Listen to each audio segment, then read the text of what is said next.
racing now. I wish I win from last. A spectacular TJ win. Giga kick down the outside, wins the Everest.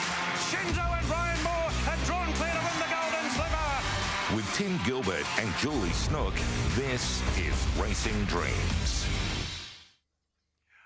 Oh, hello and welcome to Racing Dreams. We are on the road today, Julie. How good is it? Good morning, Timmy. We have gone country. We are in the horse capital at Scone this morning. A sensational morning out here. The track is looking incredible, rightly so. We are about a week away from a rather very big event here. We Timmy. certainly are, and thanks to all those at the Scone Race Club. We're going to speak to a couple of people that are prominent at this club in just a tick. But the reason why we're here is because the Northern Wildcard of the Country Championships is on this Friday. The Southern one will be on Sunday. Then we will know the field for the Country Championships, which is on the first Saturday in April at Randwick. And the thing is about the Country Championships, that's where Racing Dreams comes true. We've got a great story from Tamworth. I went up there last Sunday, and if that isn't the most quintessential racing dream, you've got to see it. We've got a huge show on the way, so great to be in Scone. And, of course, we'll be crossing to Coonamble ahead of tomorrow's race meet as well. They've got a great field lined up tomorrow, some great jockeys as well. We are really looking forward to today's show. But, of course, we always look forward to catching up with Shano Cass from the Daily Telegraph newsroom. Good morning to you, Shano. Good morning, Julie. Good morning, Tim. Yeah, it looks terrific up there at Scone. It's also a pretty nice day here in Sydney as well for the big races there at Rosehill. Look, we're a week out from the Slipper. Who can believe it? Oh, absolutely. It's going to be a huge week next week. And look, we'll bring you in our bag next time, and you can make sure you come up. I know you love a little pie and a chocky milk, so we will bring you next time we go country. But look, big news this week before we look at today. Fangirl out for the autumn. Yeah, it was a real shock, wasn't it, guys? The good news is that it's only a cut to the horse's leg, so it's nothing more serious than that, but it will certainly keep her out of racing anyway. And look, it's a loss for the carnival, but also perhaps a win for the other trainers who are looking towards the Queen Elizabeth stakes, because obviously Fangirl was certainly going to be the horse to beat, but now it opens up for horses like Think It Over to defend his crown. It's still going to be a great race because I think it's probably had the effect of making trainers who perhaps weren't going to go there target the race. So we might have a bigger field and a bit more open spread. Well, Shano, today, of course, it is the last chance for the 2-year-olds ahead of that Slipper. Let's start with the Pago. What do you make of that field? Well, it's looking as though the Slipper is set with the two top colts, Snitzeland and Stormboy, but maybe not, because today Gatsby's could be the late one on the scene. He was a debut winner at Canterbury, Julie. He was absolutely backed as though he couldn't lose, and he was fantastic. And what we've learnt since is that the form behind him is really good. So he's a beautifully bred horse. His sixth dam is Magic Knight, who was the first filly to win the Golden Slipper way back in, I think it was 1961. So he's with Chris Waller. Chris Waller won this race last year with Shinzo, who backed up and, of course, won the Golden Slipper. So, look, he's got everything there. He's got a great pedigree. He's obviously got the talent. He's got the trainer. And if he comes through today and wins impressively, because it is a good field, are we talking about a dark horse upsetting the other two, $1 million colts? Yeah, wouldn't that be interesting? It's hard to think, though, isn't it? Stormboy in Switzerland, and of course, their story is so indelibly linked to the breeders here in Scone. Now, what about the other qualifier today, the Magic Knight Stakes? Well, the fillies in Sydney have always been, this season anyway, a little rung below the colts. It's not always that way. Often we see the fillies, performing really well in the Golden Slipper just because they get that 2 kilos off. But it doesn't seem that way this year. So I would be surprised if a filly jumped out of the box and took part in the Golden Slipper or played a big role in the Slipper. But it has happened before. Kia Michi won this race about 5 years ago, and then she came out and won the Slipper at huge odds. She was $40-odd. So it could happen. But I suppose we're all looking at Castagna, the horse that ran second to Switzerland on debut and then came out and won the English Millennium. So look, she's no slouch. She had to pass a vet test to make her or take her place in the field today. She looks the one to beat, and if she comes through today and wins impressively, well, why can't she play a role in the Slipper? Well, speaking of the two colts, Stormboy and Switzerland, we now know who will ride those two in the Slipper next week. Ryan Moore, he gets Stormboy. Yeah, I think if you're James McDonald or Ryan Moore, you're happy with one or the other. I really don't think there's a lot between them. And the market's got them 230 Stormboy, 450 for Switzerland. But look, I wouldn't be surprised either horse that won. I suppose from the stable's point of view, they've put any speculation to bed. I don't think either jockey or either stable wants to spend the whole week answering questions about who's riding who and what's happening and why. So the jockeys know, the trainers know, the public know, and now it's just all comes down to the barrier probably and who's the best horse on the day. Yeah, it's going to be a cracking Golden Slipper. We'll be out there for Racing Dreams. Now, Ronnie Quinton has his name here in the Scone Race Club, having been a winner of the Dark Jewel for a couple of years, but he's also dominated the Coolmore Classic over the years, and that's going to be a cracking race today. Yeah, what an absolute legend Ronnie Quinton is. I think he's won 6 of them, 4 as a trainer, 2 as a jockey.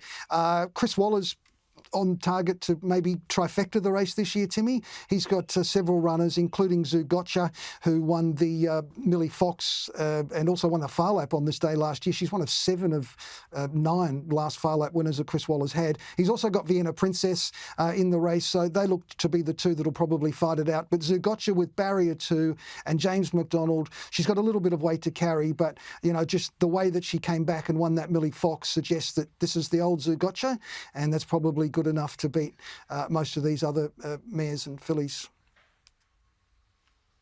We are a bit short on time. Obviously a big day down south as well with the All-Star Mile. All eyes on Mr. Brightside there. But before we let you go, Shane, I want to ask you about the Country Championships. We head to Coonamble tomorrow. We'll be catching up with the CEO of the Jockey Club there a little later in the show. But what do you make of this field? Well, it's the last heat of the Country Championships, and it's a cracker. And it's very interesting because we've got the Quinella from last year's heat, which is quite incredible, and the winner of the Country Championship, which is Sizzle Manizzle, is going up against Listen to the Band, who hasn't raced for a year to the day. So it'll be one of the best training performances of all time if Listen to the Band can win. But I'm thinking that it's probably Gallant Star's year to get through. He's the up-and-comer, trained by Brett Robb there at Dubbo, who won the race last year with Sizzle Manizzle. This one's owned by Kerry O'Keefe, the former Australian cricketer, and I think he can bowl them over. He is odds on, and he'll be a lot shorter to win the final if he wins at Coonamble on Sunday. Yeah, of course, Skull, one of the prominent figures on Fox Cricket, loves his horse racing. And as we leave it with you, Shane, is it a pie and a chocolate milk? Is that what you usually go for when you go country? Or it's something like that. Yeah, it's pie and chocolate milk. Yeah, schooner later on, but that's my breakfast anyway. You've nailed that one. Absolutely. With tomato sauce, with lathers of tomato sauce. All right, Shane Cass, thank you so much. And of course, we are here courtesy and a big thanks to the Scone Race Club. And joining us now is their Chief Executive Officer, Jason Hill, and of course, their Chairman, Alistair Fraser. How are we? Thanks, Tim. Thanks, Julie, for having us. Pleasure to be here. Thank you for having us. The track, the ground, everything is looking absolutely sensational out here, and it's so lovely to see. We've got some horses in work this morning as well. Picture perfect morning, isn't it, here at the Scone Race Club?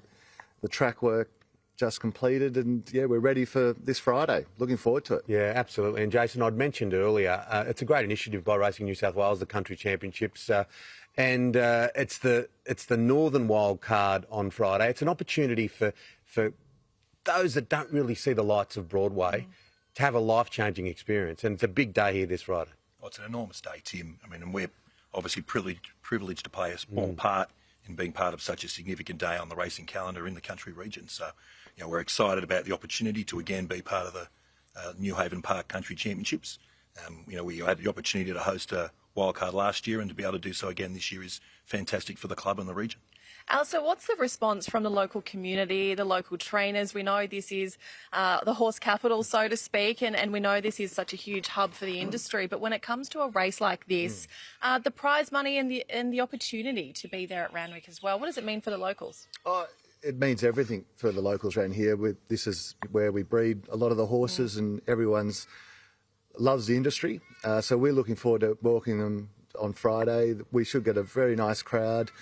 And we look forward to welcoming the people who just missed out to qualify first and second, so the third, the fourth, and the unlucky fifths and sixths. We were looking forward to them coming to Scone to fight it out for that one spot. Oh, there's every chance that their racing dream may come true. Win in Scone, win in Sydney, and it's done. Now, you're a race club on the move. Some big initiatives happening, of course, in conjunction with Racing New South Wales. Tell us a bit more, Jason. Yeah, that's right, Tim. And look, I've only been here 6 months, but one of the things that certainly brought me to the area was the exciting opportunities for the region. And Racing New South Wales is heavily investing in a raft of initiatives. They've invested recently in the TAFE and they started producing courses for the industry. There's an equine hospital that's being built around the corner from the club, but more particularly for us is the evolution of some opportunities here for Scone Race Club, and that's the installation of a synthetic track, which should take place shortly, probably after Scone Cup, but also a stables project that's being implemented adjacent to our club here that'll bring another 300 boxes to the site and a three stable 2-storey project. So very excited about that. Alistair, what is the hope once all this is built? What do you want Scone to become and to be known for? Hopefully we'll become the state-of-the-art training facility and just further racing in this jurisdiction. That is the plan, to have a large number of horses here with giving trainers opportunities to come here, train on a fantastic track and race on a fantastic track. I think Scone's quite well known as being an outstanding racing surface and track. What about Friday? What do you got on? We've got plenty on, Tim. I mean, we're pleased to have Yasmin Clydesdale as one of our ambassadors. I mean, she's obviously very well known in the area, a rugby league legend, a Jillaroo. So we're pleased to have her involved, and a shout out to the local rugby league club, the Thoroughbreds, for helping us out with that. A number of other... Appropriately named. Indeed, you might say. And you were in your day. Jason Hill on the outside. Yeah, thanks, Tim. So we're excited for that partnership, so we're looking forward to that. I mean, the number of other initiatives that our sponsors and partners are putting on to cater for a significant audience that we hope to see out here on the day. So we're excited, and it should be a fantastic day. And of course, Scone Cup will be fast approaching as well. It is one of my favourite days on the calendar. It is just an incredible weekend here. Have you given Jason any words of advice, Alistair, to get through his first Scone Cup in the role? You just got to battle through. It's a marathon. Keep on keeping on. Sprint. Yeah, keep on keeping on. Jason's done a fantastic job already organised. We're nearly there, and we look forward to welcoming everybody here and having a good time. And look, you mentioned the breeders before, of course, Arrowfield, one of the sponsors of our show, big supporters, and this racetrack has such a close link to all of the breeders in this region.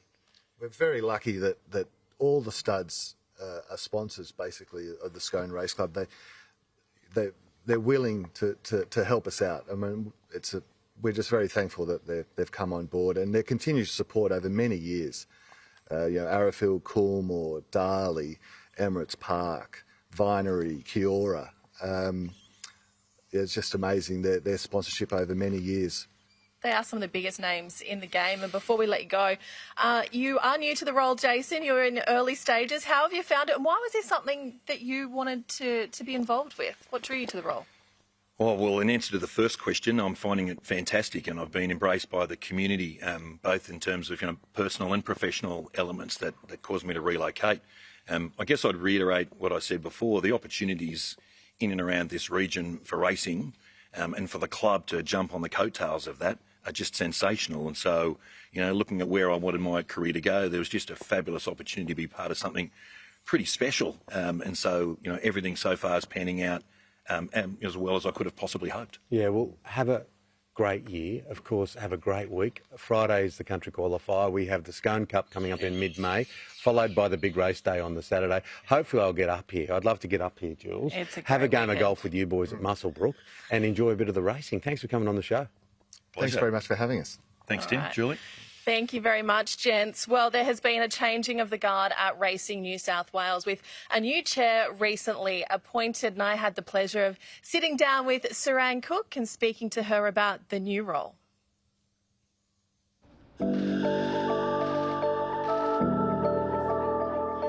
I've been on the board since 2015, and in the last 8 years we've seen huge growth right across all sectors of racing in metropolitan, provincial and country. We've invested a lot in infrastructure and equine welfare and integrity programs, and we've really expanded the prize money on offer across all categories, as well as expanded our spring considerably. So it's been a really exciting, fun journey, I think, and I was just really interested in playing a lead role in the next chapter of our journey as chair of the board. So it's a great opportunity. Leading up to this point, is there something that you're particularly proud of that Racing New South Wales and the board have achieved?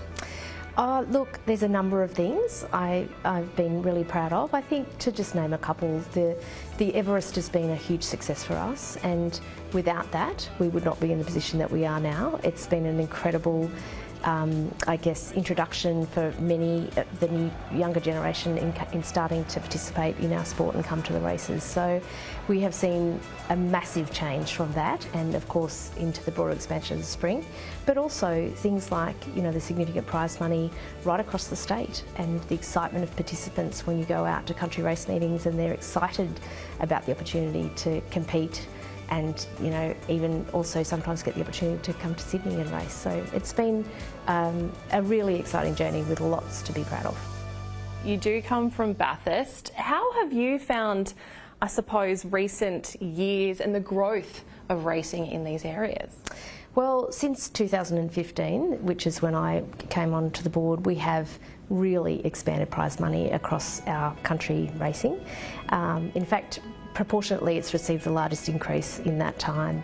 Sizzle Manizzle at big odds has taken out the New Haven Park Country Championships. Secondly, I think importantly as well, we've really introduced a lot of aspirational races for country trained horses. So if you think about the Kosciuszko, $2 million of prize money specifically for country trained horses, or the country championships is 2.35 in that series. And so what that does is it really provides this aspirational level of stretch for people, if you like, to get the opportunity to come to Sydney and to race your country trained horse on the big stage is huge for people.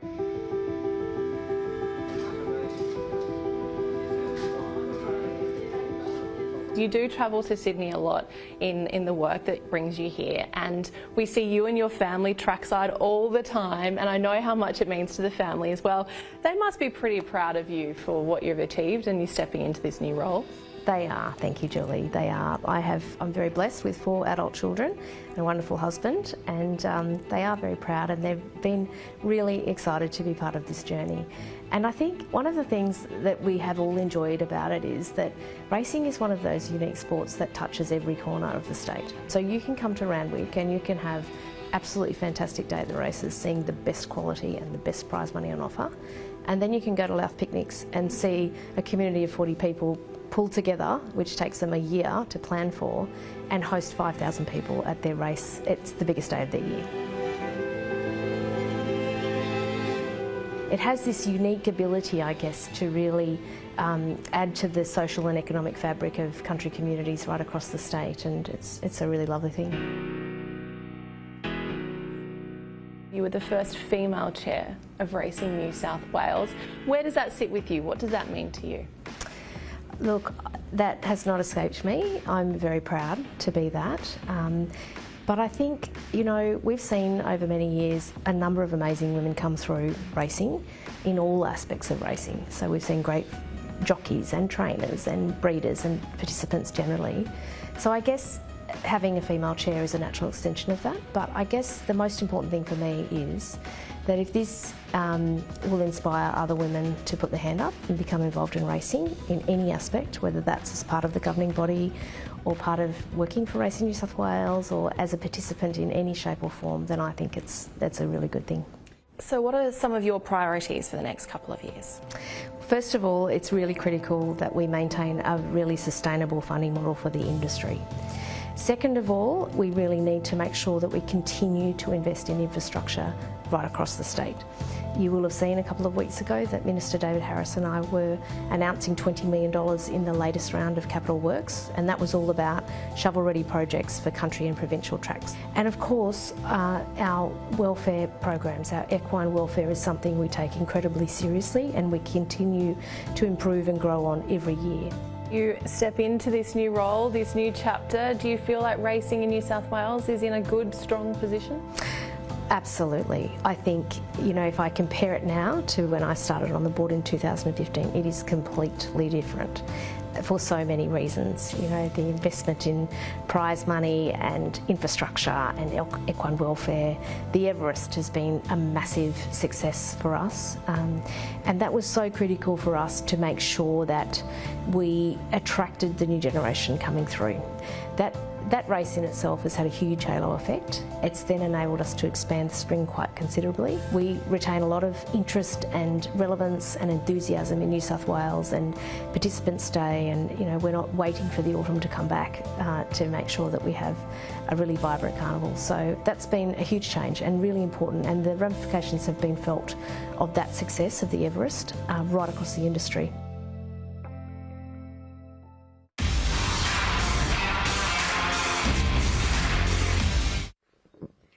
Great to have your company on Racing Dreams, and we are live from the members' enclosure here at Scone Race Club ahead of the Country Championships Northern Qualifier. Next Friday we're going to cross to Coonamble as well. It's all about country today. It's so good. Isn't the fresh country air nice? Fill those lungs up. You can There's probably... bakery. I can smell the bakery. I was going to say, or the aerogard that I just put on. A few flies around as well. Yeah, you've got to have the odd fly. Wouldn't be Australia. It is that stage of the show that we check in with our tipsters. We take a look at how we're all faring with our tipping. Put it this way, I think my footy tipping's doing better than my racing tipping, which is a bit of worry. The Dragons last week, they were strong. No, thank you. And the Dragons. All right, let's bring in Mark Brassel, Nick Burney and Isabella Lynn-Bruggen in the studio. Good morning to you guys. Hey, guys. Good morning. Yes, getting very excited here. Another week of tipping. Yeah, very pleased to be joined alongside Mark and Nick. Now, I'm 1 from 2 in the tipping comp so far. I ran a second last week, so I was so close to having the perfect start. I'll start with my tip for the week, though. I'm looking at the Far Lap Stakes, which is taking place at Rosehill, and I've gone for race 7, number 14, Macarena. Now, you can see her here in the highlighter yellow. This was in the Surround Stakes a couple of weeks back. Looked really strong, as you can see, at the 400-metre mark. Just fell away, though, in the end to finish in 5th, but far from disgraced herself. Take plenty of confidence from this race. That's why I'm tipping Macarena today. 3rd up today, 1/3 up last prep. The Hawks stable is a really good record in the Far Lap Stakes. They've won 6 before. And I think she'll measure up here. And Mark, if we do get a win, I promise that you and I next week on set could maybe do the Macarena for our audience. Would you be keen to do that? I'm yet to get a green tick. I'm thinking once the Easter Bunny comes, I don't want Easter eggs. I'm going to leave a note for a green tick, please. All right. This week is an opportunity to redeem yourself, though, Mark. Who are we looking at? I'm going bush. I'm going up to the New Haven Park Country Championships at Coonamble, and I'm going for a horse called Gallant Star. Now, you'll see the replay here. He's in the pink with the black cap, the widest runner, rattles home to win, big win. I think he'll win this race tomorrow. Race 7, number 7. He's interestingly owned by the cricket commentator Kerry O'Keefe. As we all know, Skull. These colours that you just see, you probably can't pick it up there, but they have a pink skull on the colours. So I don't know whether Kerry's going to be up there. I presume he is. He loves his racing. So that's me. I think I'll get on the board. Gallant Star at Coonamble tomorrow.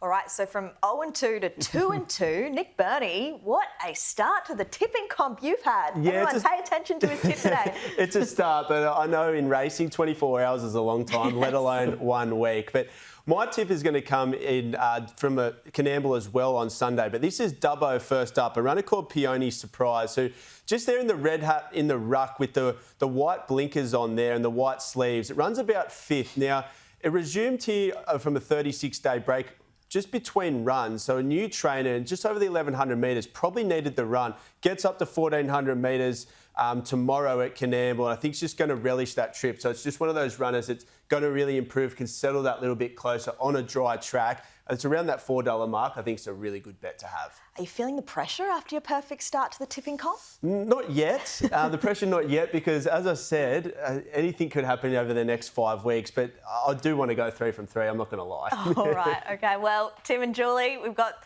Mr Perfect over here. We'll be following his tips today. Good luck to both of you. What are you looking at? Well, Mr. Perfect and Mr. Not So Perfect in studio with you there. Oh, Julie. Kidding, Mark. You know I love you. Yeah. You can be Mr. Perfect for so long. You've got to take it when it's there because it can change very quickly. Exactly. Thank you, guys. Now, Jules, which way are you going to go? Today I'm going to go at Rosehill Race 8.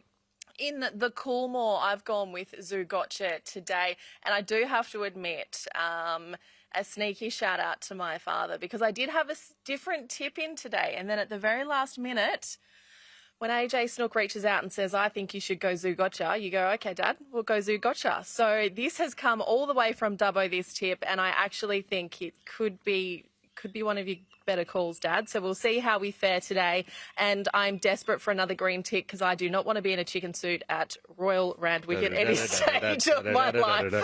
And a very good morning to Mr. Snook, who is a great supporter of Racing Dreams out there at Dubbo. Now, I have gone for race 7, number 5, Salt Coats. I've gone with the James McDonald, Chris Waller combination. They are hard to beat, aren't they? They are impregnable when it comes to Sydney racing. And this is where Salt Coats finished on the tail of the winner, trialled well since, and that's the way I'm going. I think it's around $4, $5 today, but Salt Coats for me, and that is Sydney Race 7, number 5. Let's have a look at the way that our other tipsters have gone. Of course, This includes Ray Thomas, Kirsten Duke and Shane O'Cass. There they are, Jules. So Kirsten has gone for Gosford today, race 3, II captain. Again, I think Kirsten's track record is pretty good for this competition. We'll have a look at the leaderboard in just a moment. Ray Thomas, he's gone for race 10 at Rosehill Gardens today in Tavia time. Yeah. And Shane, he's gone for Coonamble as well, race 8, number 6. Don't Call Me Honey. Don't Call Me. There's a sweet angle to that one too.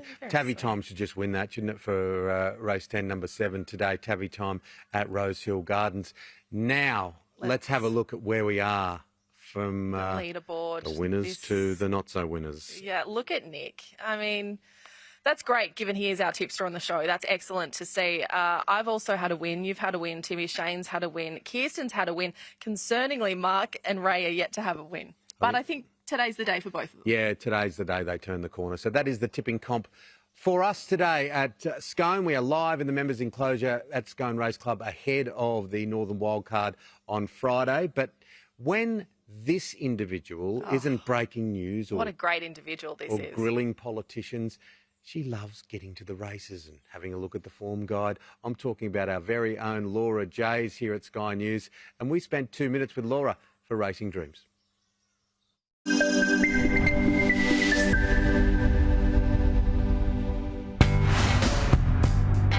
I love that it's all walks of life when you go there. You can sit next to a veteran of the sport, will tell you stories from the past couple of decades, or just go there, be a bit of a champagne social girl, a little bit like myself.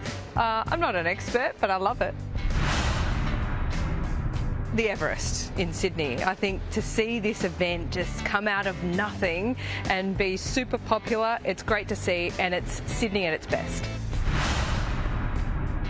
Well, I once bought into a horse, you know, the 5%, couple of grand, and Lee Friedman was the trainer. The horse was Hellfire Billy. We all had these great hopes, you know, us, our friends into it. And Lee Friedman said it's the slowest horse that he's ever seen. And he did one race, and we never saw him again. Well, I used to get home from work when I was pregnant. I had terrible morning sickness, both babies, and I used to just bet on the country races. I had a bit of luck there, but the best luck I've ever had is betting on my way to lunch in the Northern Beaches. I was always betting on Irish horses or Omen bets at the time. Paid off, paid for lunch. Yep, hands down Chris Waller. That is the easiest question you're ever going to ask me. I think he's so hardworking and that is obvious. I love that he wears his heart on his sleeve. He's not afraid of crying. You can see how much he cares about these animals too. Each way, forget it. I don't bet on favourites. I don't bet each way. It's all or nothing on the nose. I love those bonus bets though. The one that gets across the line first. And I like a grey.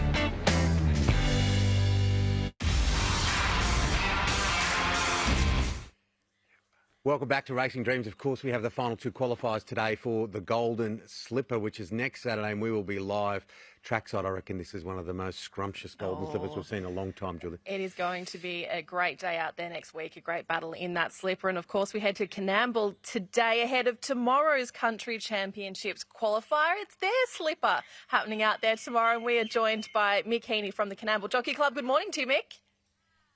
Morning, all. Hope you're all having a good morning. Good on you. Yeah, we're strong here, mate. Any better would be twins, to be honest with you. We're a beautiful Scone race club. And look, the Country Championships, the New Haven Park Country Championships is a fantastic initiative. Tell us what it does for a place like Coonamble.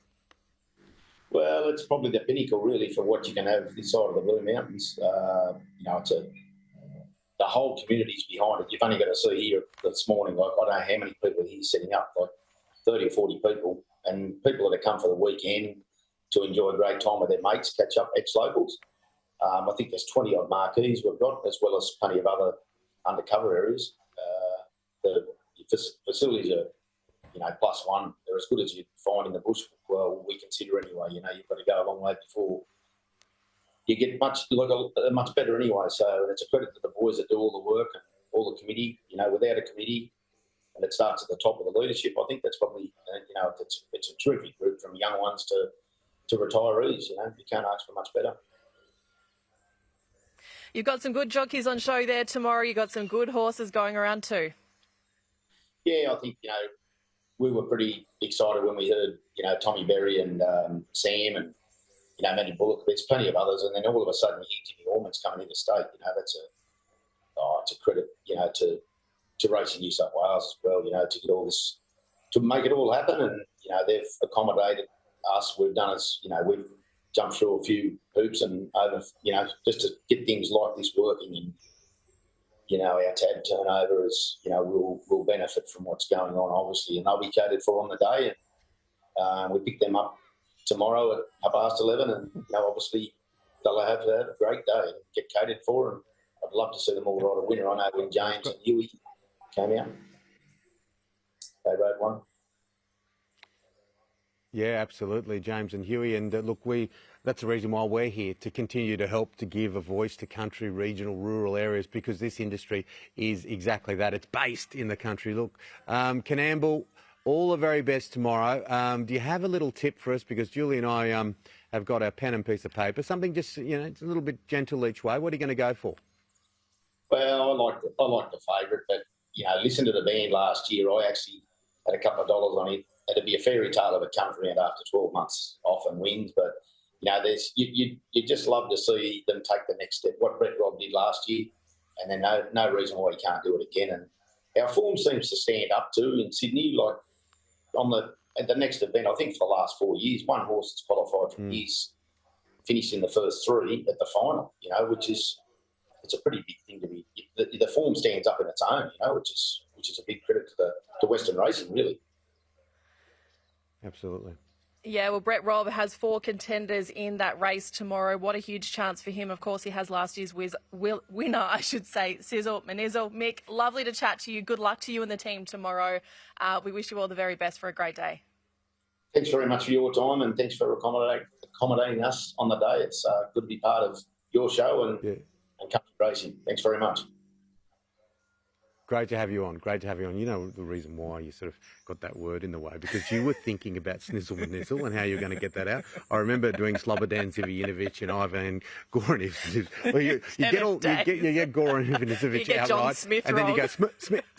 All right. Last Sunday, the focus of the racing world was on the country music town the town, the Mecca of Tamworth. So I went along to the Country Championships qualifier and spent a wonderful day at Tamworth. Take a look.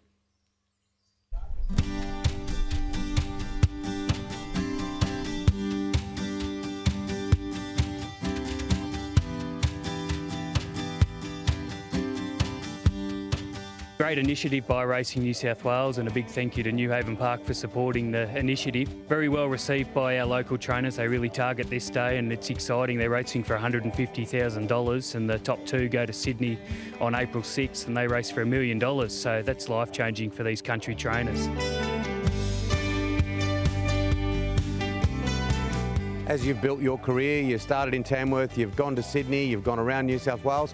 What about the state of country racing in New South Wales? How do you see it? Yeah, no, country racing's thriving at the moment. You just see the prize money. They're racing for $50,000 for a maiden race, unheard of 20 years ago or 10 years ago. And Tamworth is one of the best tracks in New South Wales. So, like I said, the trainers do target this race meeting and this race course as well. So we've got all the facilities here. We get a lot of people to our races, a lot of patrons. The community support it. So we really build on those connections.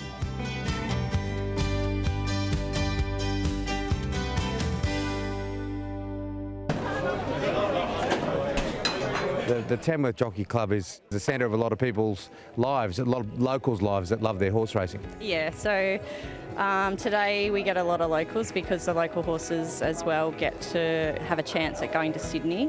But today my side of things that I do here is about getting the community together and having a day out for the locals. But it's Rushley Crown in front, inside the 100, and Rushley Crown wins the Hunter Northwest Championship by a length and a half over the fast-finishing Rapidash. It was an incredible win, actually, because he fluffed the start a little bit and had to do a bit of work early and then rocked him along at a nice clip, but just sustained a really good gallop. That's the sort of horse he is. He's just tough, just run, Forest run type of mentality. So, no, he's in good order, and he hasn't had a race for a while, but now he's had that one. He'll probably get the Randwick in just a little bit better shape again. Absolutely. What about for you, Mitch, to win a race like that? Yeah, it's terrific. I haven't been riding very long, and he's a really nice horse and such a big race, and I didn't expect to get the ride off my boss, and he didn't have to, or nor did the owners, but they put so much faith in me and gave me a really great opportunity, and I'm just really happy to put in a half-decent steer for them. What about this race? You've been to Sydney quite a few times. Obviously, you trained at Hawkesbury, Highways, the whole thing. This can put people on the map. It can change lives, can't it? Because this next race is $1 million race. Yeah, look, it's for country trainers. Obviously, it's the pinnacle because it's country only. It's a chance to showcase your skills, I suppose, and it's an achievable target. You know, a lot of those other sort of races are pie in the sky sort of stuff, but this is an achievable target. So this horse in particular ran second in the wild card at Scone last year, and this race has been the aim since then. So everything we've done has been based around that. A lot more goes into it than just today. It doesn't always pay off. Plenty of bad days, but today's one of the good ones. This is the magic of this race, though, isn't it? Because it's off to $1 million race now. I cannot believe it. It's the biggest thing in our lives. As far as racing goes, it's just incredible. It's really good. Been patient and waited. Thanks again to the Jockey Club. Scott's done a wonderful job. Oh, yeah, no, Scott especially, and Mitch the ride. But I say, for the people concerned in the championships, we couldn't have done it without them. It's just a fantastic concept, and we love it.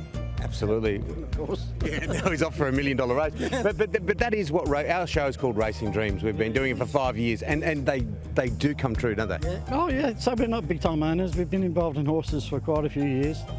And as I say, this is our biggest thrill, and we'll never forget it. Adrian's always been involved with racing. He used to work at Randwick and for years and Newcastle. Yeah. And this is a big dream for him. Can you give us a bit of an explanation of what it was like when you watched him cross the line? Oh, flutters in the gut and arms in the air. Go you, bugger.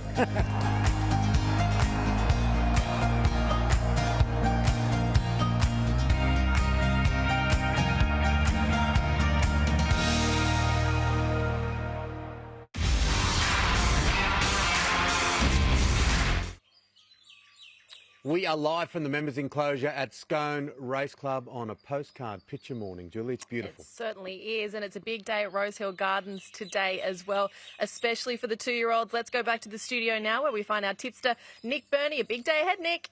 Huge day ahead. Julie, hello to you and Tim. First day actually of the Autumn Carnival that really kicks off here at Rosehill Gardens. Tracks are soft 6 at the moment, but I think we're going to get a bit of an upgrade. And I've got 4 good tips, I think, today. A bit of confidence. So the first one we're going to have a look at is Red Card, which will be in race 6. And this is the Group 3 Maurice McCartan Stakes. So it's the Godolphin blue colour there, who's just coming out to win the race now. And he had every chance this day, but I thought this was a very solid win. I should say she, but she was very strong late. She goes to this Rosehill 1,100 metres where she's 2 from 2 at that track and distance. I think she's going to go straight to the front, be awfully hard to run down. I think she should be a clear and dominant favourite. She's one of the best bets of the day. My second best bet will be Zugotcha in the big one, the Group 1 Coonamble Stakes. And I really like this filly. Last preparation, Chris Waller trained her for an Everest and things just didn't work out. So she had every chance this day, sprinted hard. But I just want to make note of the second horse. That's Lady Laguna, who came out last week and subsequently won the Group 1 Canterbury Stakes. So if she repeats this effort, I think she's going to be awfully hard to beat. James McDonald, Chris Waller, what a combination it is for the big one. So I think she's just going to get the perfect run. Needs a little bit of luck at the right time, but I think she's going to be really hard to hold out. The third of my best bets is actually going to be one of the 2-year-olds. So this is a highly anticipated colt in Gatsby. So Chris Waller last year actually came through this race with Shinzo to go on to win the Slipper the next week. So he was heavily backed this day at Canterbury. He's very strong through the line. There's a big wrap on this horse. I think he's going to be really hard to hold out. And just the base on the figure and the times he ran says he's quite smart. So really happy to be with him. And I know we have to throw in a roughie. This horse, Territory Express, just might be one. I think it's around that $26, $31 mark that we can just add into our exotics or have something each way as well. So they went at a fast tempo. He's the horse all the way out the back there with the black hat in the pink silks. But just have a look at him. So he's just checked for a run there. He couldn't get a really clear passage. But once he gets through, just have a look at his last 100 metres. So you break down the sectional splits on the whole entire meeting.